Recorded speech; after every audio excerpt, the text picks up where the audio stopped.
Hello, it's Kim Dodsworth with another short story of quality for you. Now, Geraldine is an older woman, but one with an exotic past. Her hatred of the colour red causes her no end of trouble in the retirement home.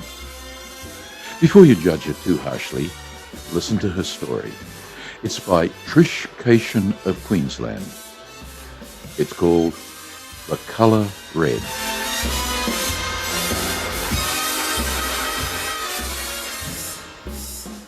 Geraldine closed the door quietly and sat down at the kitchen table.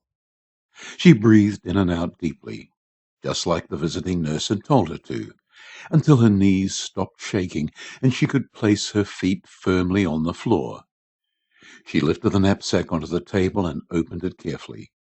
Then one by one, she removed the articles from it, picking each item up with the lightest of touches, as though it were a hand grenade or some other dangerous object that required careful handling.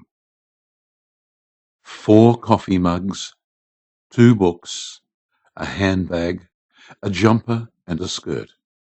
Her upper lip curled in distaste, and she sat still, her eyes closed, as if she couldn't bear to look at the sight before her.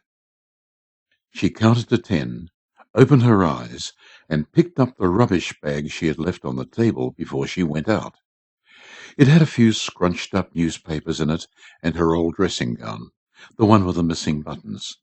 She could have sewn them back on, but she needed some packing material for the rubbish bag, and it was a good excuse to go shopping and buy a new one.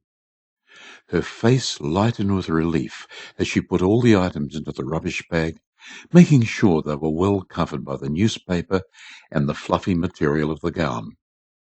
She smiled as she tied the top of the bag into a firm knot, then tiptoed back outside and dropped it into the bin. Tomorrow was garbage collection day. It would all be gone before Doreen even knew anything was missing. A good job well done, she said to herself. When she got back inside, Geraldine peeled off her gloves and made herself a pot of tea. There was no way she'd sacrifice the fullness and depth of taste that a lovingly brewed pot of tea gave her for the convenience of a pre-packed tea bag, even if she only ever drank 1 cup at a time. She'd been in the retirement village for 3 months now, and had made no real friends, but then she hadn't wanted to. She liked her own company, liked to be her own woman. She had no family. She'd been a career girl, unlike all the other residents whose endless chatter about the offspring of their offspring irritated her beyond bearing. She sipped her tea slowly as she planned her next raid. Who should it be? There were so many to choose from. She felt like a child trying to pick one lolly from the counter of a candy store. And anyone is just as good as the other, Geraldine thought, so there's no point in getting worried about it. She visualized the women she played bridge with, a challenging game where she had to keep her wits about her, had to keep the grey matter functioning, and she wouldn't tolerate any chit-chat or idle gossip. Well, that was how she played the game, and she made sure everyone at her table did too, whether they liked it or not, and she usually came out a winner. Catherine Holt. She'd be next. The woman was appalling, her makeup as brassy as a clown's, her lips and fingernails painted a garish red to match her trashy beads and earrings. It was all Geraldine could do on bridge days not to strike the woman across the face as she sat there, bold as brass, either unaware of how offensive her appearance was or deliberately flaunting herself, trying to provoke some sort of reaction. It was sickening. Geraldine had no doubt that when she opened Catherine's closet, she'd find it full of repulsive items, shoes, blouses, slacks, probably even underwear, and the sooner she cleansed the world of such filth, the better. She woke early the next day and checked the activities calendar.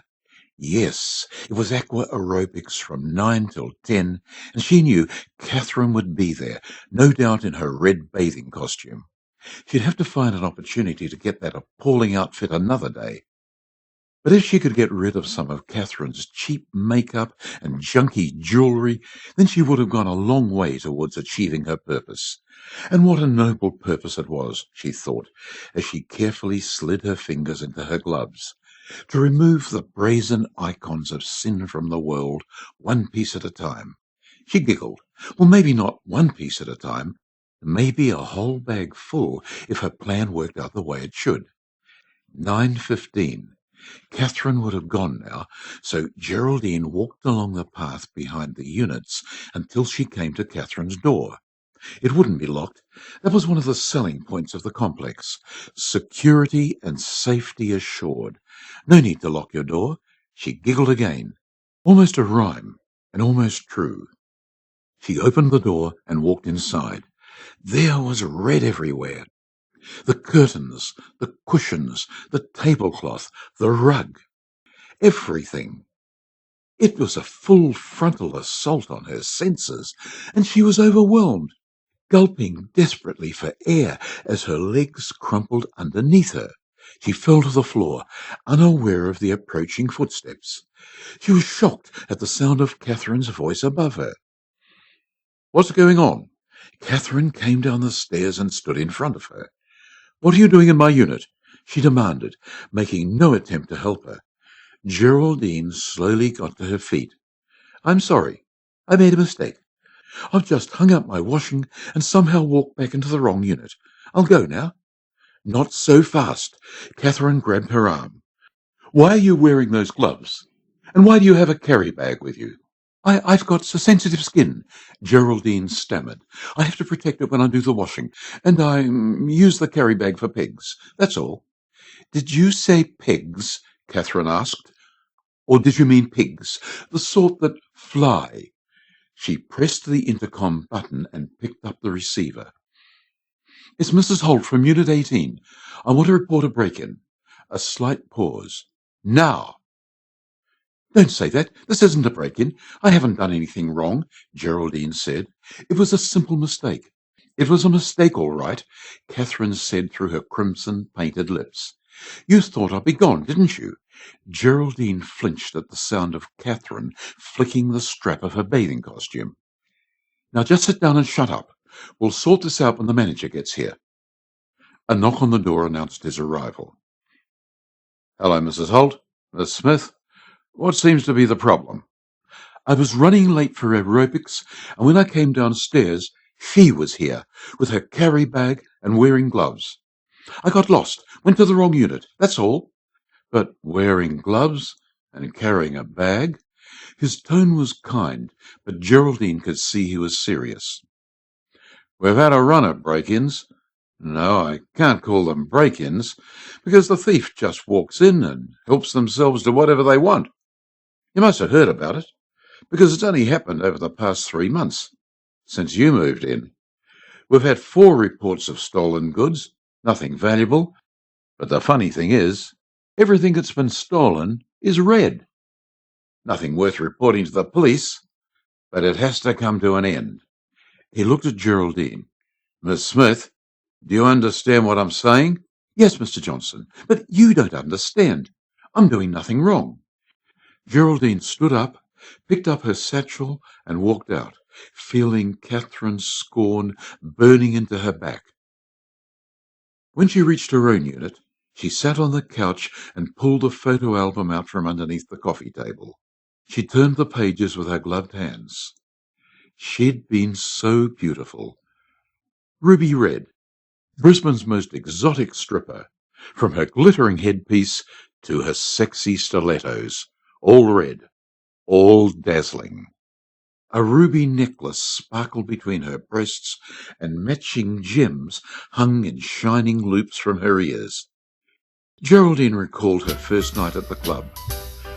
"Perfection on 2 legs, the manager has said, and the contrast of red against your skin, it's stunning.